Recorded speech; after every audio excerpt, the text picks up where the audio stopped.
Bonjour et bienvenue sur la chaîne de Maman P. Aujourd'hui, je te fais une petite vidéo en complément des deux précédentes vidéos sur les émotions. Le thème aujourd'hui, c'est comment exprimer ces émotions parce que elles ont été tellement refoulées pendant très longtemps que beaucoup de personnes ont parfois du mal à savoir comment exprimer ces émotions et comment les reconnaître, en reconnaître les signes.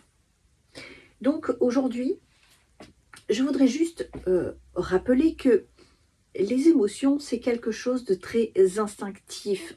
Tout le monde a des émotions et elles se déclenchent même avant que tu en aies conscience. Pourquoi? Parce qu'en fait, elles impactent le système limbique. Donc, c'est une réaction à un stimulus externe ou interne. En fait, nous avons 4 émotions de base. Nous avons la colère, la peur, la tristesse, la joie. À cela, souvent, on ajoute le dégoût et la surprise. Ce sont des émotions que l'on retrouve dans toutes les cultures, chez tous les peuples, et qui provoquent les mêmes réactions. Si tu veux savoir en reconnaître les signes, eh bien, tu as de la chance si tu as des jeunes enfants autour de toi, parce que ce sont eux qui seront tes maîtres. Les enfants sont purs dans le ressenti de leurs émotions. Ils n'ont aucun filtre. Ils n'ont pas tout le bagage émotionnel que nous avons. Et ils expriment pleinement et librement toute la palette de leurs émotions. Si tu prends le temps de les observer, tu vas pouvoir comprendre et décortiquer les signes de chacune des émotions.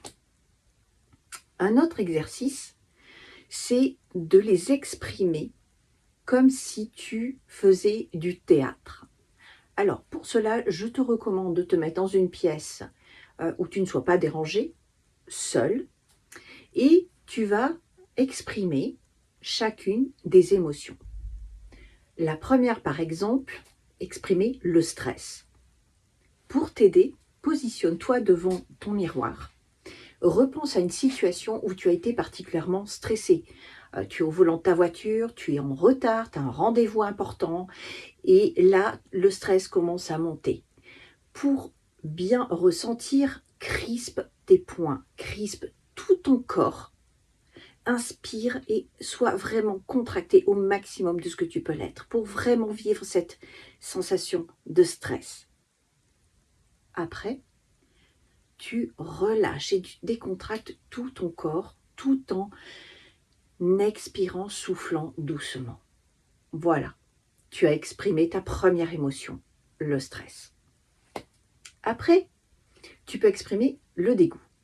Pour cela, imagine un aliment que vraiment tu détestes, quelque chose qui te rebute au plus haut point. Imagine bien cet aliment et fais une grimace de dégoût. Tu te regardes dans la glace, tu penses à cet aliment et vraiment tu dis à haute voix bark, bark. Et là, voilà, tu auras exprimé le dégoût. Tu peux passer ensuite à la colère. La colère, tu penses à quelque chose qui t'a particulièrement énervé, une injustice, ou lorsque tes enfants refusent de t'obéir, refusent de ranger leur chambre, refusent de faire leurs devoirs. Je suis certaine que tu as de multiples exemples pour déclencher une colère. Et là, eh bien, vraiment, lâche-toi, trépigne, crie, hurle, tape sur un coussin ou sur un punching ball si tu en as un et déverse, laisse-toi envahir par cette colère. Et là, tu auras exprimé cette autre émotion. Tu as ensuite la tristesse. Comment l'exprimer et comment l'abandonner, cette tristesse? Essaie de repenser à un événement un petit peu triste, quand tu as été privé de quelque chose, tu n'as pas eu enfant le cadeau que tu espérais, par exemple. Et là, eh bien, recroqueville-toi dans ton lit, par exemple. Enlace-toi et berce-toi doucement. Tu auras ainsi exprimé et reconnu la tristesse. Après, l'autre émotion, la surprise. Pour ça, imagine qu'un ami ou une personne de ta famille que tu n'as pas vu depuis très longtemps vient te voir à l'improviste. Et là, exprime la surprise sur ton visage, lève les bras, souris, exprime cette surprise. La dernière émotion, c'est... Non, pas la dernière, excuse-moi. L'émotion un petit peu plus complexe, la peur. La peur, alors, essaie d'imaginer quand tu as eu peur pour quelqu'un de proche ou pour toi-même. Tu t'engages sur l'autoroute et quelqu'un subitement, un camion te frôle, te fait une queue de poisson et tu as eu peur. Essaie de repenser à cette émotion et faire comme un acteur de cinéma. Tu te mets à trembler de manière exagérée, peut-être à crier. Souvent on crie quand on a peur. Là, tu auras pu exprimer cette peur. Et puis la dernière, c'est de laisser éclater ta joie. Donc là, imagine que ton vœu le plus cher est réalisé. Tu as obtenu l'emploi de tes rêves, tu as obtenu le cadeau, tu as réussi un examen et tu laisses éclater ta joie, tu sautes, tu chantes, tu applaudis à tout rompre, tu éclates de rire, tu chantes à tue-tête. La joie pure et simple. Quand tu auras fait ces différents exercices pour exprimer de manière virtuelle en fait, ton cerveau, qui lui ne fait pas la différence entre le réel et la fiction, va petit à petit retrouver ses sensations. Il va se rappeler comment exprimer les émotions et du coup contourner les blocages qui t'empêchent aujourd'hui de les exprimer.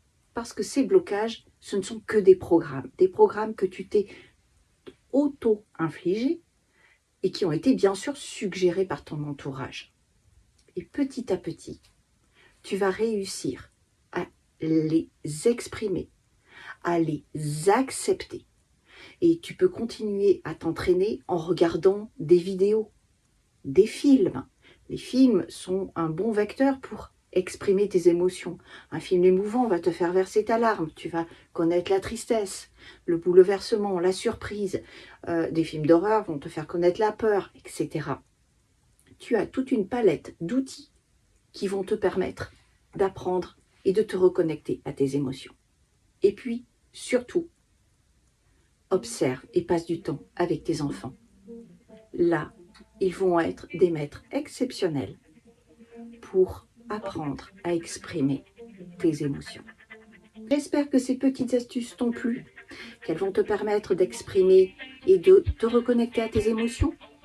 Si l'ensemble de ces astuces t'ont plu, eh bien, n'hésite pas à commenter, à liker, à partager et puis, surtout, à t'abonner.